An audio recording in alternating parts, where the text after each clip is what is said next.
सभी विद्यार्थियों का एक बार पुनः हार्दिक स्वागत। विद्यार्थियों, आशा करता हूँ आप लोग अपने अपने घरों में अच्छे से मन लगा के पढ़ रहे होंगे। हमने सारणी के अंदर अब तक दो भाग प्रथम व द्वितीय देखा। आप लोगों ने उनके वीडियो लेक्चर अच्छे से देखे होंगे और आप अपने नोट्स भी साथ साथ पीडीएफ फाइल से बना रहे होंगे। आज तीसरे भाग के अंदर हम सारणिकों के गुणधर्म के अंतर्गत 7वां गुणधर्म पढ़ेंगे। इससे पहले 6 गुणधर्म आपको बतलाए थे। सभी गुणधर्म बिल्कुल इम्पोर्टेंट है, उन्हें आप अच्छे से देखिए। 7वें गुणधर्म के अंदर हम आज सारणिकों का संयोजन तथा वियोजन समझेंगे, देखेंगे तथा उन्हें किस तरह से लगाना है प्रश्न के अंदर, इसकी हम विस्तार से चर्चा करेंगे। तो सारणिकों का संयोजन, सबसे पहले मैं आपको संयोजन की बात बता रहा हूं। मेरे पास एक ये एग्जाम्पल है, एक ये 3x3 तृतीय क्रम का सारणिक और एक ये दूसरा तृतीय क्रम का सारणिक। संयोजन का अर्थ किन्हीं भी दो सारणिकों को आपस में मर्ज करना, मिलाना, संयोजित करना। तो उन्हें मिलाया प्लस या माइनस किसी भी चिन्ह से जा सकता है। केवल बात कर रहे हैं सारणिकों के योग की, सारणिकों के अंतर की। तो सबसे पहले योग का एग्जाम्पल समझते हैं। सारणिकों का संयोजन कब संभव होगा, किस कंडीशन में संभव होगा, आप मेरी बातों को अच्छे से सुनिए, वीडियो लेक्चर को समझने का पूरा प्रयास कीजिए। संयोजन की जो शर्त होगी वो शर्त ये है, पहली शर्त मैं पहले आपको शर्त बताता हूं। शर्त पहली, क्रम समान हो।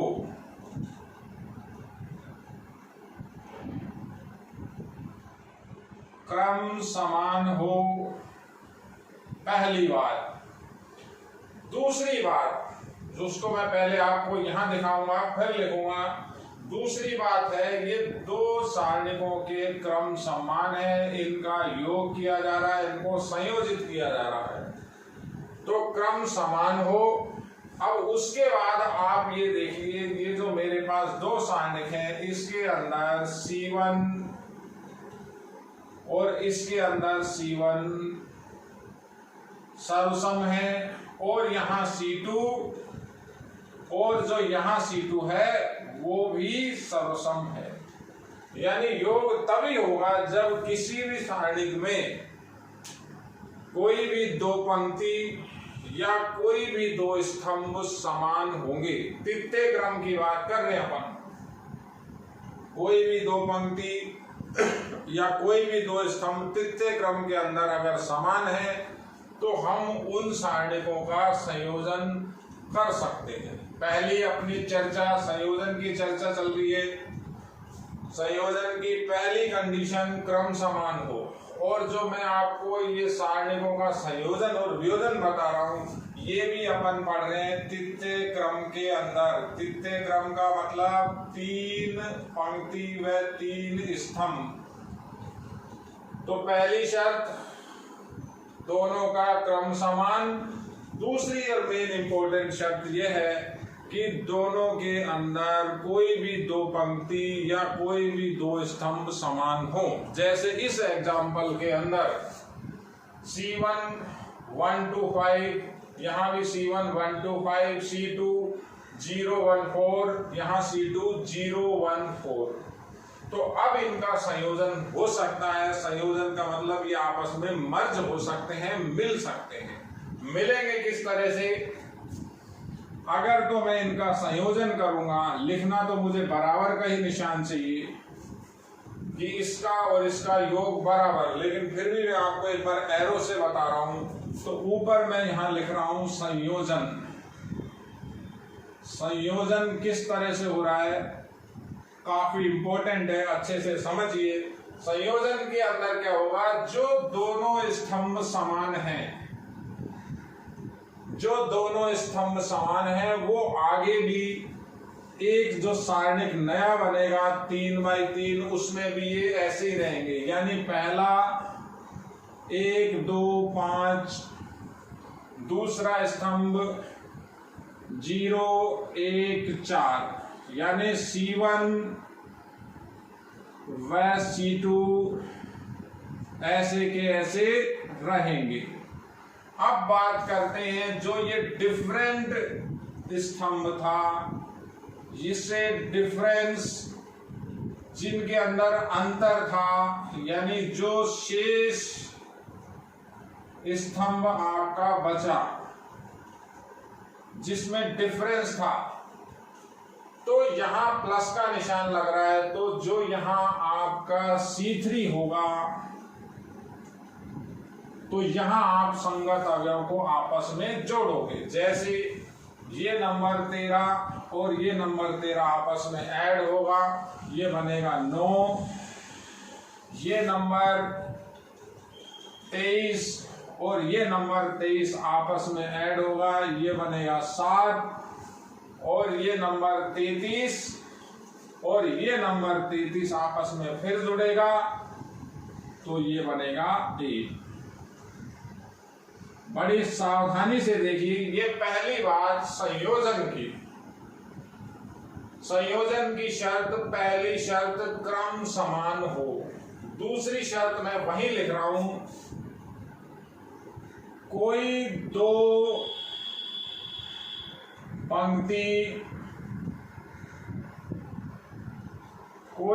पंक्तियां या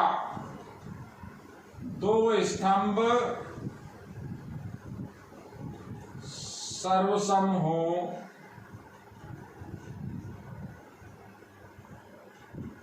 तो आपने संयोजित किया है, उनको मर्ज किया है, प्लस लगाया है। किस कंडीशन के अंदर? आपका C1 और यहाँ C1 दोनों में बराबर, इसके अंदर C2 और इसके अंदर C2 दोनों के अंदर बराबर।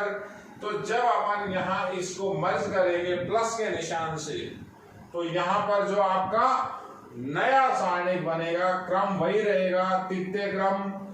जो C1 और C2 रहेगा उसमें कोई चेंज नहीं आएगा, नो चेंज। जो डिफरेंस शेष स्तंभ बचेगा उसके संगत अवयव आपस में जुड़ जाएंगे। तो ये बात आपकी संयोजन की है। अब इसको अपन ने संयोजन बोला, तो अगर अपन इसको माइनस के साथ करना चाहें,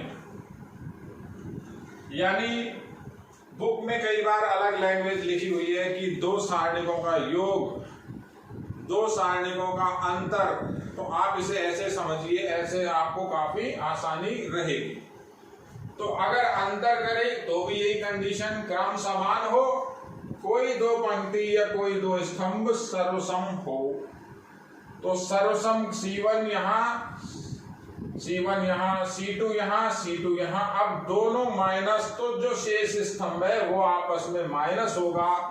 तो जो ये C3 बनेगा आपका, वो किस तरह से बनेगा? -5, ये 6 -1 करेंगे 5, और ये बनेगा आपका 1। तो ये संयोजन की बात। संयोजन का मैं आपको अभी 1 2 3 जितने एग्जाम्पल आप लोगों की डिमांड होगी मैं बताऊंगा, लेकिन पहली चीज, पहला एग्जाम्पल अच्छे से समझ में आना चाहिए। तो ये इधर से इधर हमने क्या किया है? संयोजन किया है। अब एक बार हम इसी के अंदर वियोजन को भी समझें। वियोजन का मतलब होता है उसके टुकड़े करना, उसको पार्ट्स के अंदर कन्वर्ट करना।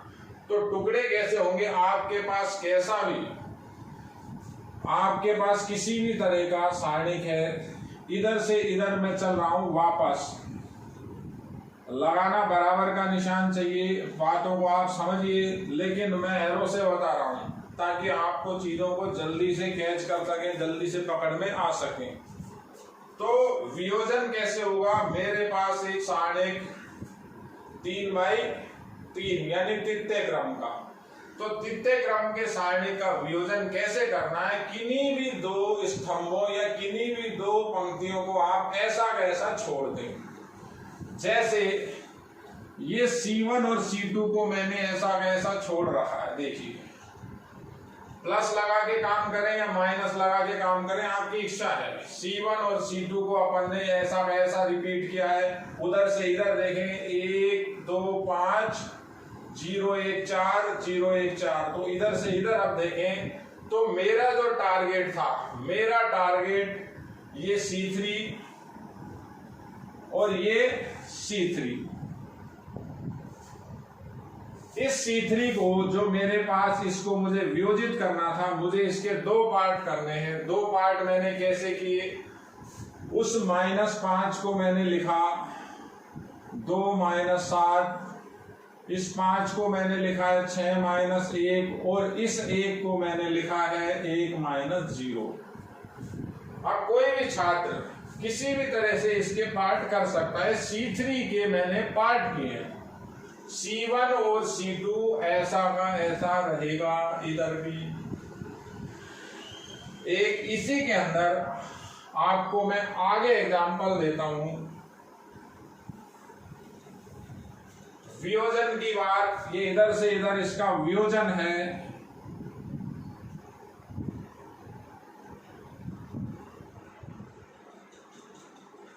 वीडियो लेक्चर को देखना, सुनना, उसके बाद आपकी सेल्फ कैलकुलेशन भी होनी चाहिए। तो बच्चा यहाँ पॉज बटन दबा के इसका अवलोकन कर सकता है, इसको देख सकता है, इसको खुद भी आप अप्लाई करके समझ सकते हैं।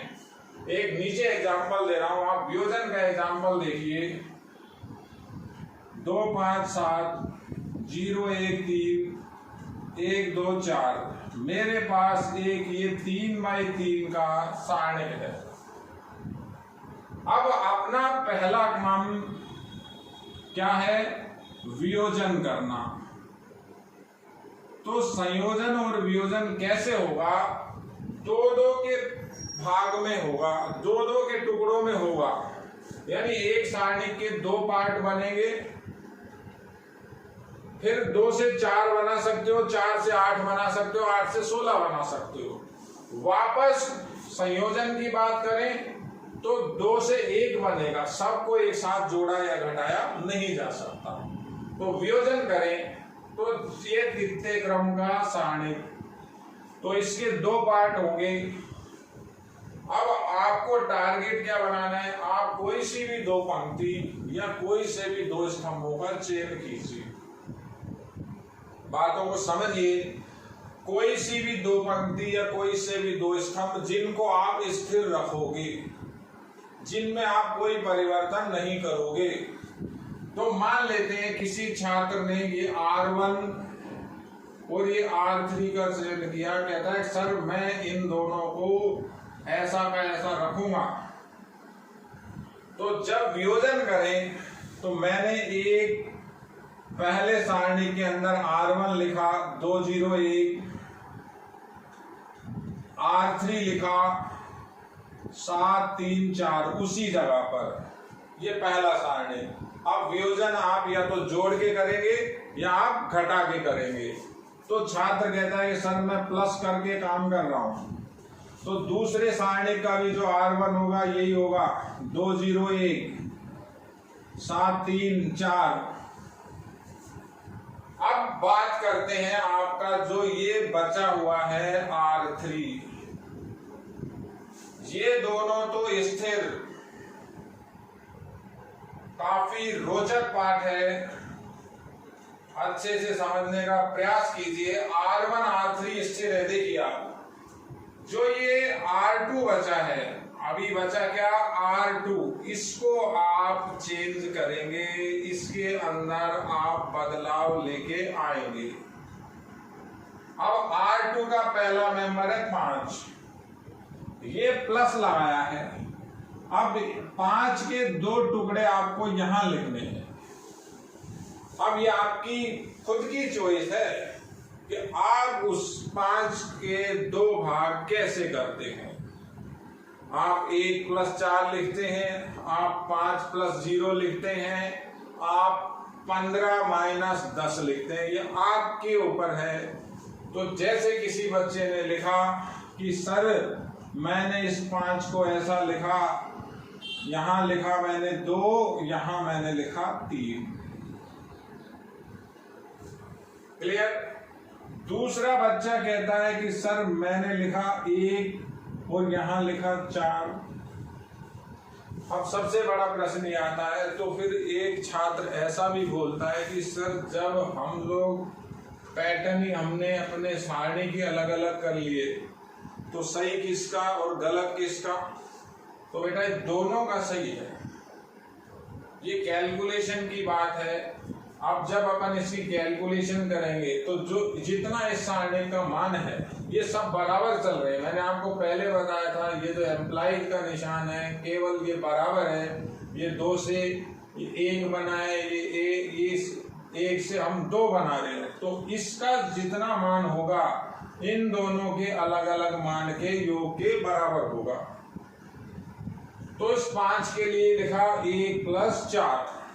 अब ये आपके ऊपर है, ये आपको क्वेश्चन बताएगा, ये आपका लॉजिक बताएगा, ये आपकी क्षमता बताएगी। जैसे जैसे अपन इसके क्वेश्चन करेंगे तो ये चीज आपको क्लियर होगी। अब ये अगला मेंबर है 1। कोई बच्चा कहता है सर मैं इसे ऐसे लिखूंगा 1 और यहाँ लिखूंगा 0, लिख सकता है। ये 2 लिखा हुआ है, बच्चा कहता है मैंने सर यहाँ -2 लिख दिया। तो अब वहां पर 23 नंबर में आपको क्या लिखना पड़ेगा?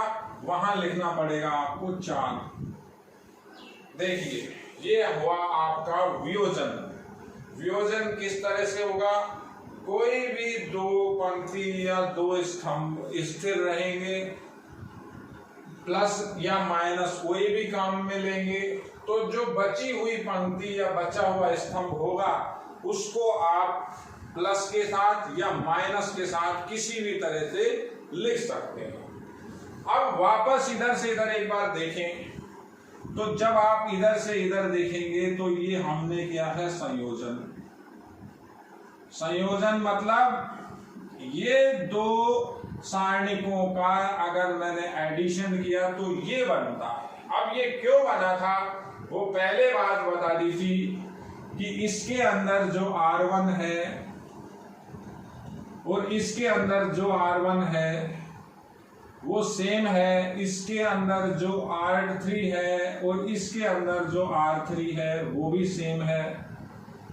तो जब किसी भी सारणिक में तृतीय क्रम की बात हो रही है, 2 पंक्ति या 2 स्तंभ सर्वसम हो तो उनका एडिशन या सब्ट्रैक्शन किया जा सकता है। कैसे करेंगे? जो बची हुई पंक्ति या बचा हुआ स्तंभ होगा उसको हम प्लस या माइनस कर सकते हैं। जैसे 1 और 4 ये 5 बन गया, 1 + 0 ये 1 बना, -2 + 4 ये 2 बन गया। तो इधर से इधर आप समझिए और इधर से इधर समझिए। ये जो 7वां गुणधर्म है ये भी आपका काफी इंपॉर्टेंट है। गुणधर्मों को आप अच्छे से देखिए। इसके बाद छात्रों आप देखिए गुणधर्म नंबर 8वें गुणधर्म के अंदर विद्यार्थियों 8वें गुणधर्म के अंदर सबसे इंपॉर्टेंट काम इसका कि सारणी के अंदर संक्रिया को हम किस तरह से लगाते हैं, यानी इम्प्लीमेंट ऑफ ऑपरेशंस। मैं इसके लिए आपको एक लैंग्वेज है वो लैंग्वेज भी बोल के आपको लिखवा दूंगा या आप नोट से देख सकें, लैंग्वेज भी मैं लिख दूंगा।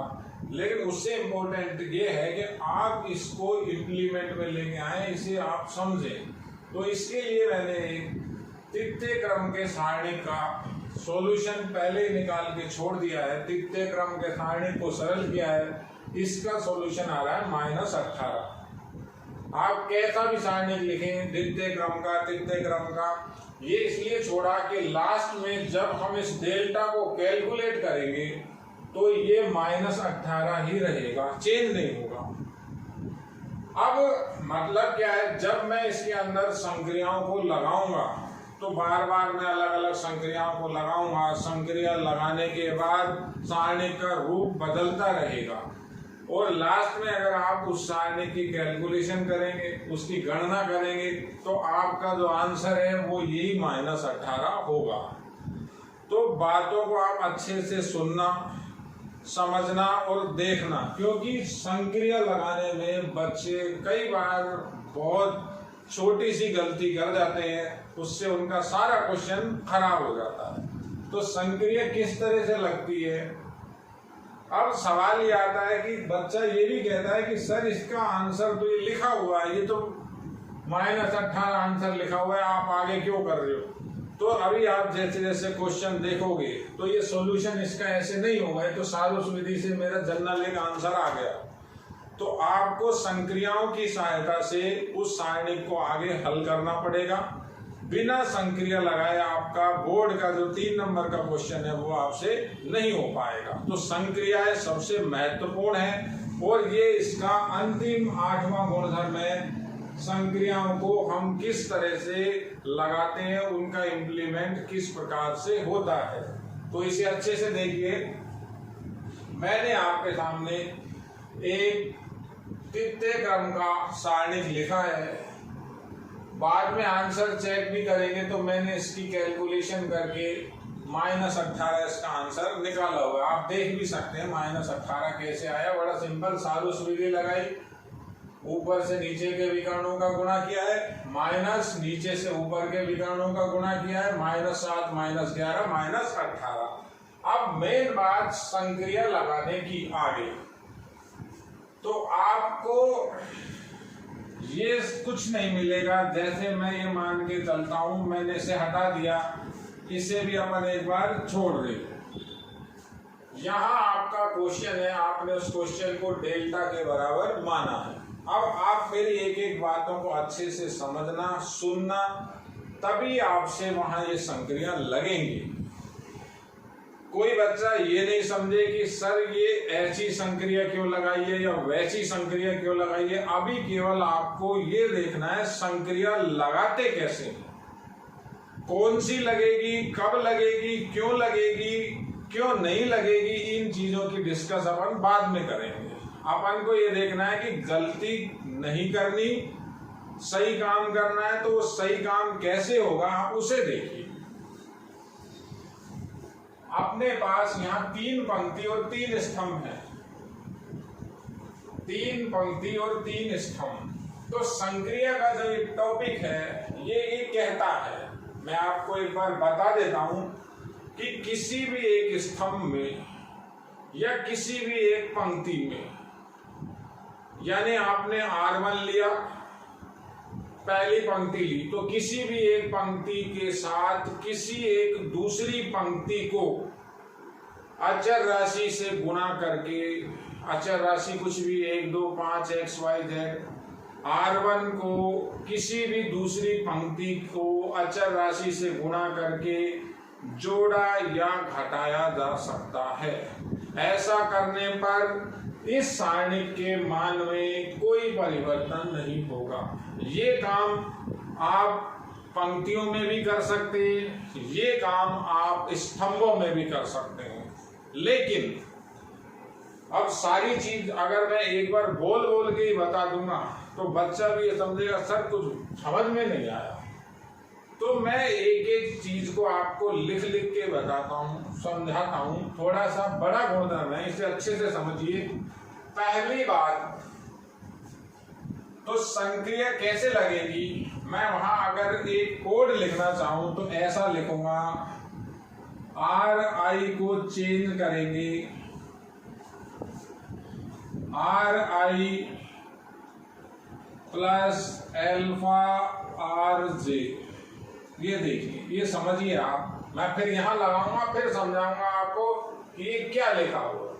ये किसी भी संक्रिया को पंक्तियों में जब हम लगाएंगे तो उसको लिखने का तरीका है। अब इसको इम्प्लीमेंट में यहाँ इस क्वेश्चन में करके बता रहा हूँ। तो कोई भी भाषा नहीं लिखनी है, कोई लैंग्वेज नहीं लिखनी है। आपको क्या करना है, आपको ऐसा लिखना है, जो मन करे आप वो लगा सकते हो। लेकिन इसका भी एक पैटर्न है, वो अपन बाद में डिस्कस करेंगे। किस तरह की संक्रिया लगाई जाए, किस तरह की नहीं लगाई जाए। हमारा काम होता है क्वेश्चन को जल्दी से जल्दी हल करने का, उसको लंबा नहीं करना है, उसको छोटा करना है। तो जो संक्रियाओं का काम है वो उसे छोटा करने के लिए हेल्पफुल है।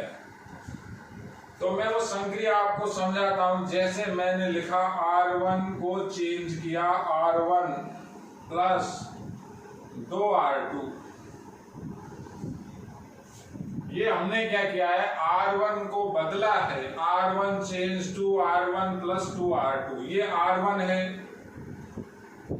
और ये R2 है।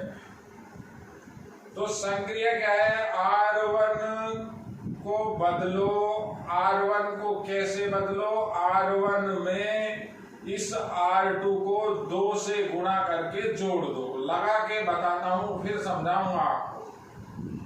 तो R1 चेंज हो रहा है, ये लिख रहा है R1 चेंज टू, R1 को बदल रहे हैं, किस तरह से, R2 को 2 से गुणा करेंगे पूरे को, तो ये 10 हो जाएगा, ये 2 हो जाएगा, ये 4 हो जाएगा, और इसमें जोड़ेंगे तो ये आएगा 12, ये आएगा 2, ये 4 और ये 1 जोड़ा माइनस का, तो ये हुआ 3। देखिए आप बड़े अच्छे से देखिए, समझिए, जिस बच्चे की ये चीज क्लियर है, बोर्ड का 3 नंबर का क्वेश्चन उसका कंप्लीट हो जाएगा, कोई उसको प्रॉब्लम नहीं आएगी। R1 को चेंज किया है, R1 में R2 को 2 से गुणा करके हमने जोड़ा है। अब बच्चे जो पहले कुछ पढ़ चुके तो अभी वो इतना दिमाग नहीं लगाए कि सर ऐसे भी तो होता है, ये भी तो होता है, सब चीजें होती हैं, लेकिन आदमी जब बताता है तो एक एक करके ही बताया जाता है। R1 को चेंज किया, R1 में 2R2 जोड़ दिया, पहली संक्रिया लग गई, कोई भाषा नहीं लिखनी है, वापस इसको ऐसा कैसा लिखा, 5 1 2 1 3 4। अब अगर मैं इस सारणी का मान कैलकुलेट करूंगा, इस मान की गणना करूंगा, तो इसका मान वही माइनस का 18 आएगा जो मैंने पहले निकाल के रखा हुआ है।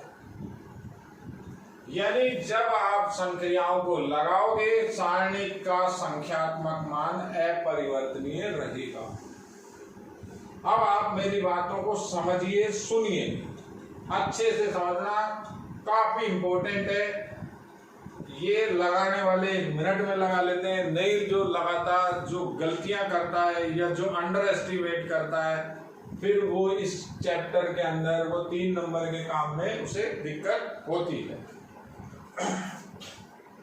तो अगला काम क्या है अपना, संक्रिया लगा रहे हैं, किसी भी तरह से लगाओ आप। ये तो रूल लिखा हुआ है पंक्तियों के लिए, ये रूल लिखा है पंक्तियों के लिए, पंक्तियों में कैसे संक्रिया लगेगी। अब एक बार में एक से ज्यादा संक्रिया भी लगती है, स्तंभों की भी लिख देता हूं, यही R की जगह C आ जाएगा। CI को CI से चेंज, प्लस करेंगे कोई भी अचर राशि बीटा और CJ।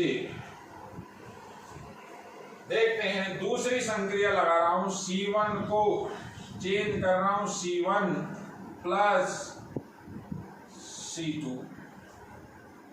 अब आप वहां देखें तो बीटा की वैल्यू 1 हो गई, इस C1 में इस C2 को जोड़ा है, तो अभी बताया था अचर से गुणा करके, यानी इसको 1 से गुणा करके जोड़ा है, C1 में C2 को जोड़ा है।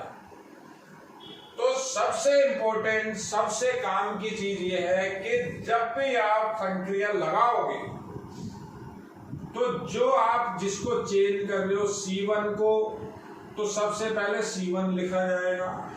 R1 को चेंज कर रहे हो तो R1 लिखा जाएगा, उसके आगे पीछे कुछ भी नहीं लिखना है। यहां पैटर्न आप मेरे ही रखोगे, कई किताबों में किसी अलग स्तर से भी दिया हुआ है, तो आपको क्या है, मिस माइंड नहीं होना है या मल्टी माइंड नहीं होना है। कई तरह की चीजें हैं, एक सिंपल वे को समझोगे बहुत अच्छा रहेगा। तो C1 को C1 से चेंज, जैसे ये लिखा हुआ है देखें, CI को CI से चेंज, तो CI को चेंज कर रहे हो तो पहले CI आएगा, RI को चेंज करोगे तो पहले RI आएगा। पंक्ति I J के, I J और K का मान 1 2 3 कुछ भी हो सकता है। तो ये अब आप कह रहे थे यहां तो सर हम चल रहे थे पंक्तियों में, अब स्तंभों में आ गए, आ सकते हो, अगली लाइन में आ सकते हो।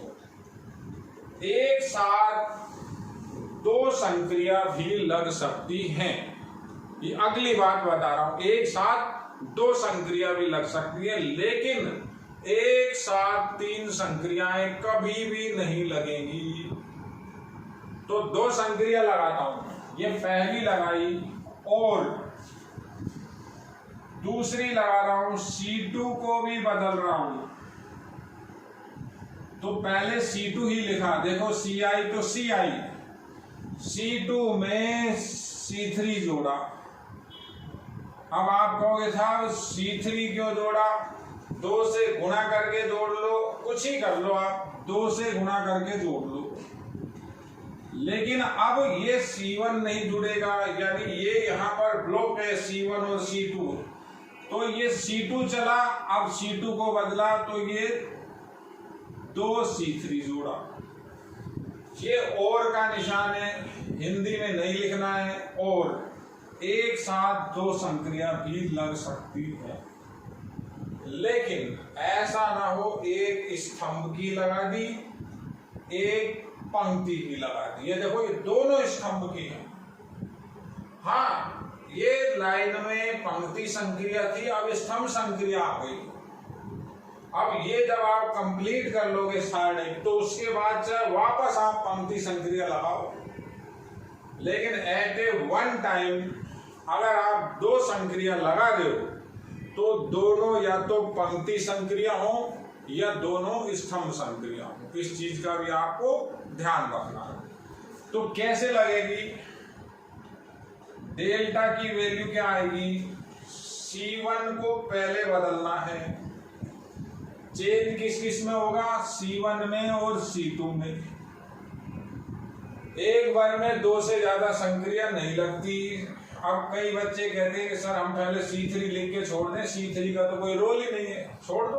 तो ये आएगा 3 2 4, C3 को मैंने लिखकर छोड़ दिया। अब C1 में C2 को ऐड करना है, तो ये ऐड किया,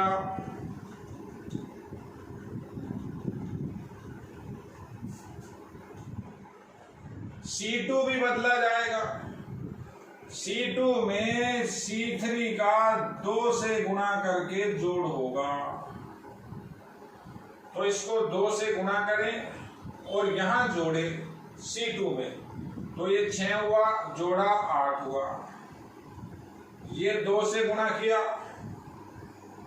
और यहां जोड़ा 5 हुआ। ये 2 से गुणा किया, यहां जोड़ा 11 हुआ।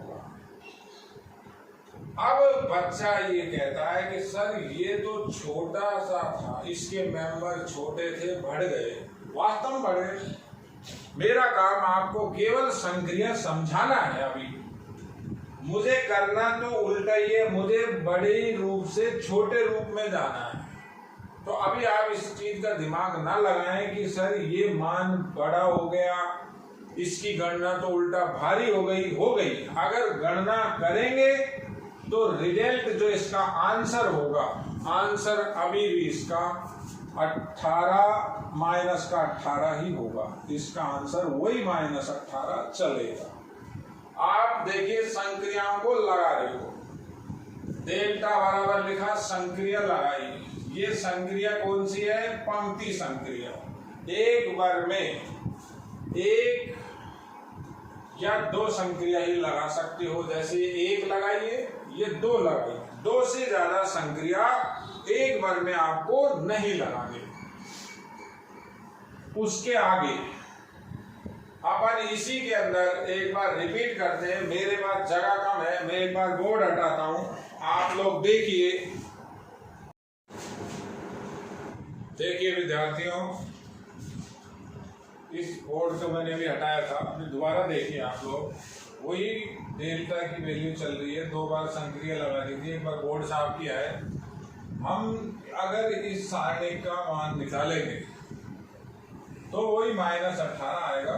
ये आप लोगों का एक टास्क है, आप लोगों का काम है, आप इसकी वैल्यू कैलकुलेट करो, -18 आएगी। मैं यहाँ संक्रियाएं लगा रहा हूँ। अब वही संक्रिया को अपन आगे देखते हैं। आप किसी भी तरह से संक्रिया को अच्छे से समझिए, ये काफी इम्पोर्टेंट है। इसी के अंदर, इसी डेल्टा के अंदर अगर अपन आगे संक्रिया लगाएं तो संक्रिया आपको पहले लिखनी होगी। जैसे यहाँ मैं अगेन संक्रिया लगा रहा हूँ, C1 को चेंज कर रहा हूँ C1 माइनस C3। केवल अभी आपको ये देखना है कि संक्रिया लग किस तरह से रही है, कौन सी संक्रिया लगेगी, कब लगेगी, कैसे लगेगी, क्यों लगेगी, इसकी करेंगे बात बाद में। C1 को हम चेंज कर रहे हैं C1 माइनस C3, यानी -1 लिखा है वहां बीटा की जगह, और मन चाहे जितनी संक्रिया आप लगा सकते हो, लेकिन एक बार में ये एक बार कंप्लीट हुआ तो 2 से ज्यादा संक्रिया आपकी नहीं लगेगी। अगर या तो दोनों संक्रिया पंक्ति की होंगी या दोनों संक्रिया स्तंभ की होंगी। तो जैसे मैंने C1 माइनस C3 किया और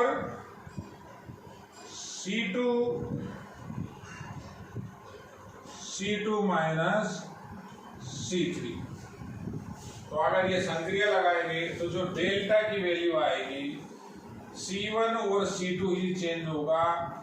तो अपन ने लिखा C1 को C1 माइनस C3, दोबारा घटाएं तो इस तरह से 11, इधर से ये घटाया 4, इधर से ये घटाया 0। C2 की जो वैल्यू आएगी, नई वैल्यू जो C2 चेंज होगा, C2 माइनस C3 कर रहे हैं 5, ये घटाया 3 और ये घटाया आपका 11 माइनस 5, तो ये आया 7। तो 11 माइनस 4 तो ये हुआ 7। C3 as it is 3, 2, 4। अब ये जो डेल्टा बना, अगर आप इसकी वैल्यू कैलकुलेट करोगे, आप भी ये काम करके देखिए, इसकी जो गणना होगी -18 ही होगी। तो संक्रिया आप कितनी भी लगा सकते हो, लेकिन अब बात करते हैं बोर्ड के प्रश्न की। तो बोर्ड के अंदर जो कोई क्वेश्चन आएगा उसमें आपको संक्रियाओं को काम में लेना पड़ेगा। मेरा ऐसा मानना है किसी भी अच्छे से अच्छे क्वेश्चन के अंदर, बोर्ड स्तर के क्वेश्चन के अंदर आप 5 या 6 या ज्यादा से ज्यादा 7 लाइन यानी 6 या 7 संक्रिया के अंदर उस क्वेश्चन को कंप्लीट कर सकते हैं। ये संक्रियाओं का सिलसिला इसी तरह से चलता है। ये मैंने आपको जो संक्रिया के रूल बताए आप इसे देखिए। अब इसी के अंदर हम ऐसा भी कर सकते हैं, RI चेंज टू RI, यानी किसी एक पंक्ति में अन्य दोनों पंक्तियों के अचर स्तंभों को भी जोड़ा जा सकता है। यानी RI में plus alpha RJ plus beta RK।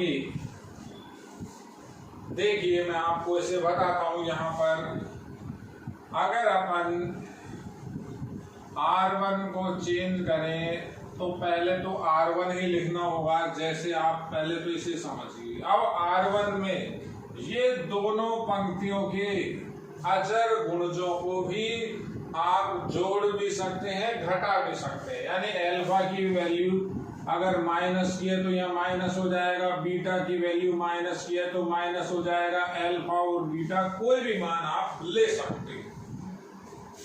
तो R1, R2, R3, यानी मैंने क्या किया है, R1 में ये R2 और R3 को जोड़ के R1 में जोड़ा है। ध्यान रहे ऐसी जो संक्रिया होगी ट्रिपलेट की वो एक ही लगेगी। जैसे यहाँ 2 संक्रिया लगाई हैं तो ये एक बार ही एक संक्रिया लगेगी। इसको अगर लगाएं तो डेल्टा की वैल्यू यानी R1 को चेंज करना है तो पहले R1 ही लिखा, R1 में इन दोनों को ऐड करके जोड़ना है। यानी इस तरह से ये एडिशन हुआ तो ये 15 हुआ। ये आप अगर जोड़ेंगे तो ये 15 हुआ, और अगर आप ये जोड़ेंगे तो ये 6 और ये 9 होगा। देखिए R1 को मैंने किस तरह से चेंज किया है। अब जो ये R2 और R3 है वो इसी तरह से रहेगा।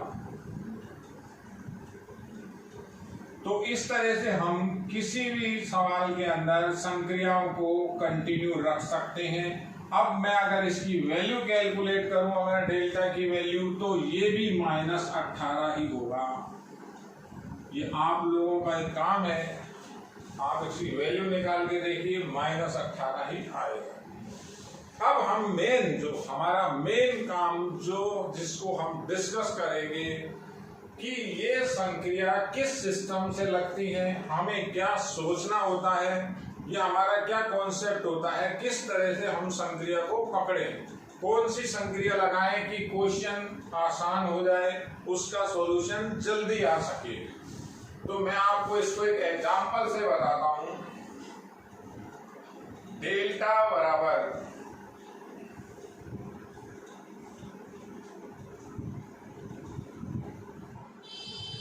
ये C1 के अंदर लिखा हुआ है x plus y, y plus z, z plus x. C1 देखिए आप अच्छे तरह से। C2 के अंदर लिखा हुआ है z x y, x Y Z. ये आपका एक क्वेश्चन इस संक्रिया के ऊपर आधारित मैं आपको समझा रहा हूं। इसे थोड़ा सा सोचिए कि किस तरह से संक्रिया हम काम में लेते हैं, कौन सी संक्रिया हमारे लिए बेनिफिट रहेगा, कौन सी संक्रिया हमारा काम बढ़ा देगी जिसे हम नहीं लगाएंगे। तो ये कहता है इस डेल्टा का हल ज्ञात कीजिए, हल ज्ञात करो। अब सबसे पहली बात, हल को हम प्रसार विधि से या सारूस विधि से भी कर सकते हैं, लेकिन कई क्वेश्चन ऐसे होते हैं जिनमें प्रसार विधि या सारूस विधि अगर आप काम में लेंगे तो जो कैलकुलेशन होगी बहुत लंबी हो जाएगी, उसका हल संभव नहीं होगा, या वो खुद ही कहेगा कि संक्रियाओं की सहायता से हल ज्ञात कीजिए।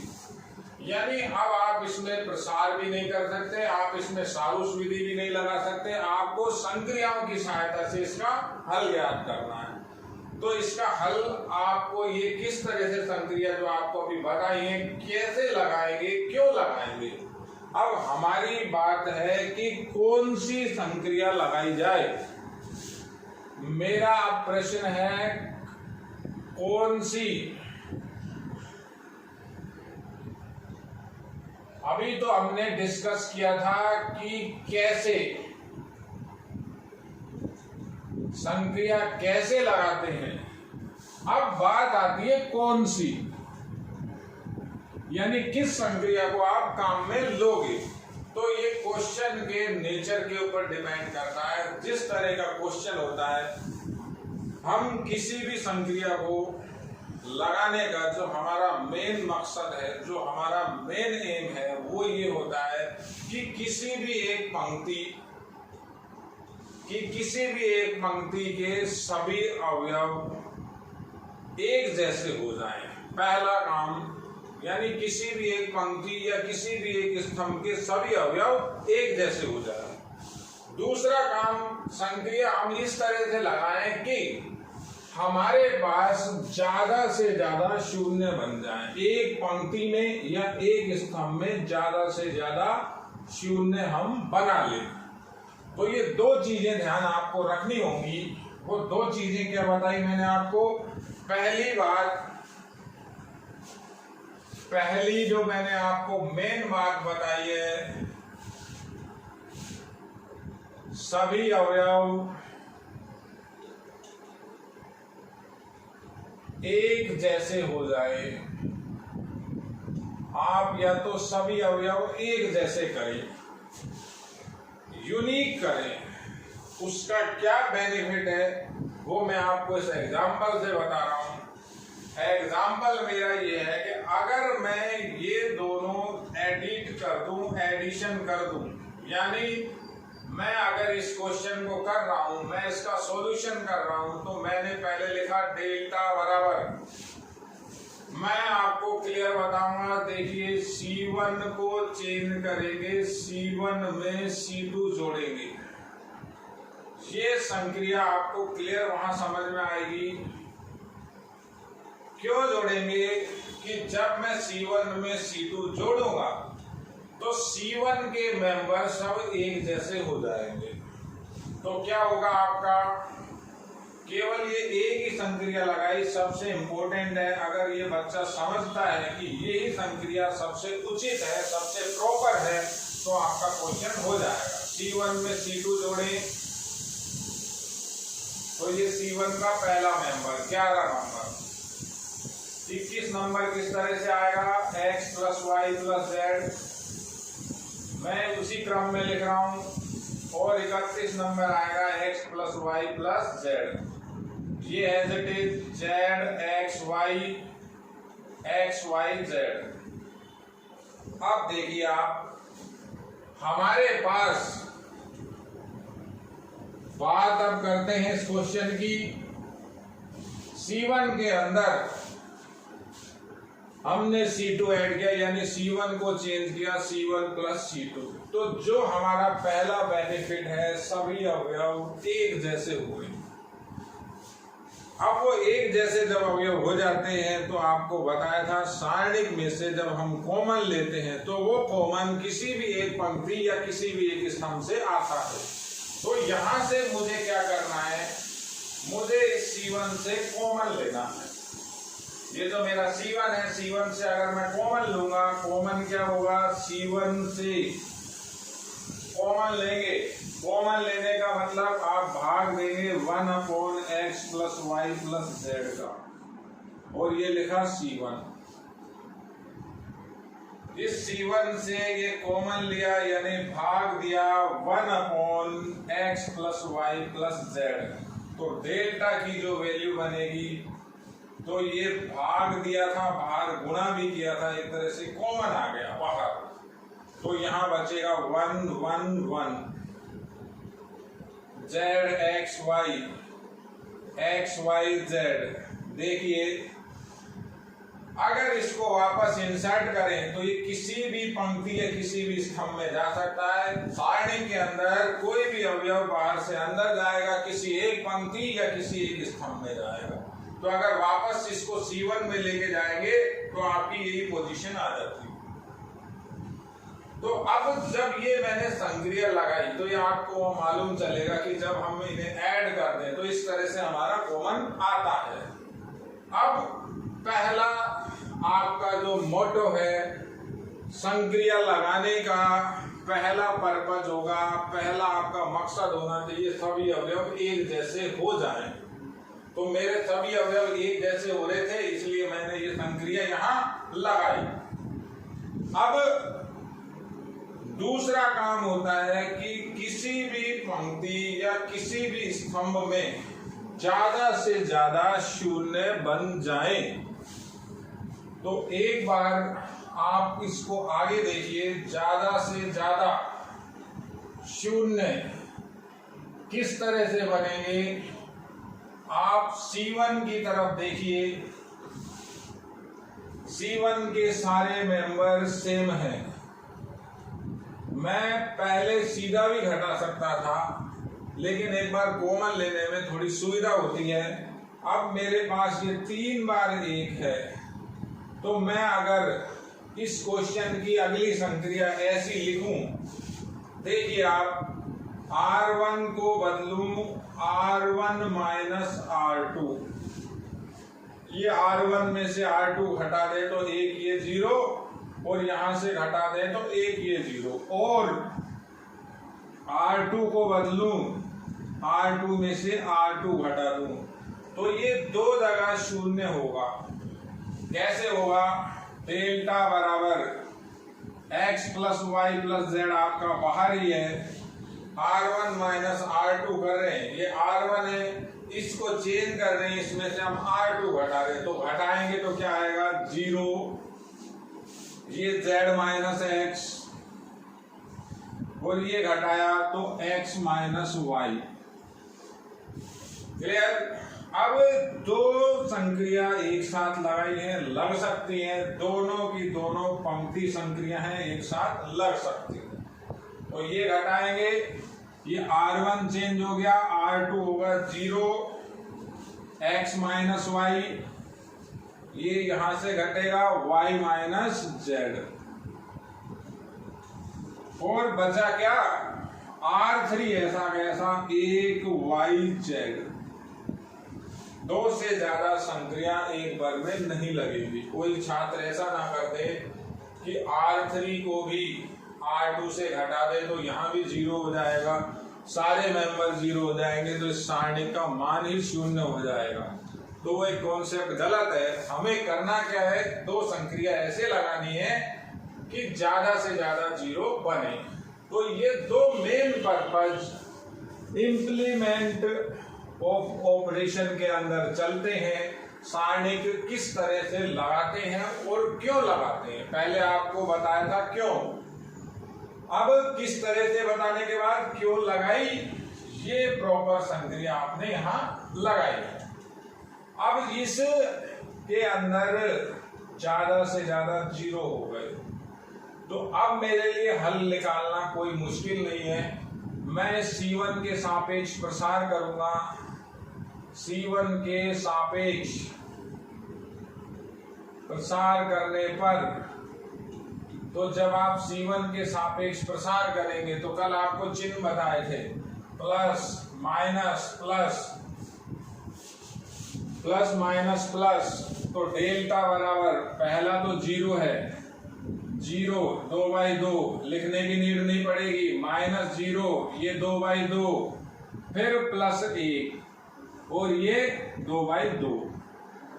तो आप ये समझिए तो 0 जब 0 से गुणा होगा खत्म, ये 0 से गुणा होगा खत्म। तो अपन इनको इस तरह से नहीं लिखेंगे, हम क्या लिखेंगे, डेल्टा बराबर, केवल ये एक मेंबर है, एक बाहर लिखा, ये पंक्ति खत्म, ये स्तंभ खत्म, तो क्या बचेगा, z minus x, x minus y, x minus y, y minus z. ये आपका सारणी 2/2 का बन गया। अब इसका सॉल्यूशन बिल्कुल सिंपल है। तो डेल्टा की वैल्यू बनेगी, इधर गुणा होगा z माइनस एक्स का गुणा y माइनस जेड से, माइनस हमारे फॉर्मूले का है। अब इधर गुणा करेंगे, पहले तो ये गुणा किया था z माइनस एक्स का y माइनस जेड से, x माइनस वाई का x माइनस वाई से गुणा किया होल स्क्वायर। इसको खोलेंगे, हमारा डेल्टा का मान आ जाएगा, इंटू कर रहा हूं yz minus Z square minus x Y plus का X Z minus X square minus Y square plus का 2xy। तो फाइनली आंसर क्या हुआ, minus X square minus Y square minus Z square, ये एक्स वाई माइनस का, ये plus का X Y plus का वाई जेड, ये वाई जेड है और ये है जेड एक्स। कॉमन माइनस भी ले सकते हैं, यहाँ भी आंसर छोड़ सकते हैं, x square y square z square minus x Y minus y z minus z x. ये इस तरह से आपको सॉल्यूशन करना है। तो अगर ये क्वेश्चन आएगा बोर्ड के अंदर, तो हमें सबसे पहले ऐसा सोचना है संक्रिया किस तरह से लगे। पहला आपको बताया, कोई ऐसी संक्रिया लगाई जाए कि कुछ ना कुछ उभयनिष्ठ हो जाए।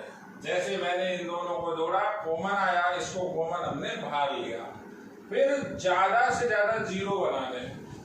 जब ज्यादा से ज्यादा 0 कैसे बने थे, R1 माइनस R2 किया था, R2 माइनस R3 किया था, डायरेक्ट यहां भी घटा सकते थे। इसको इसमें से घटाया, इसको इसमें से घटाया तो भी हो सकता था।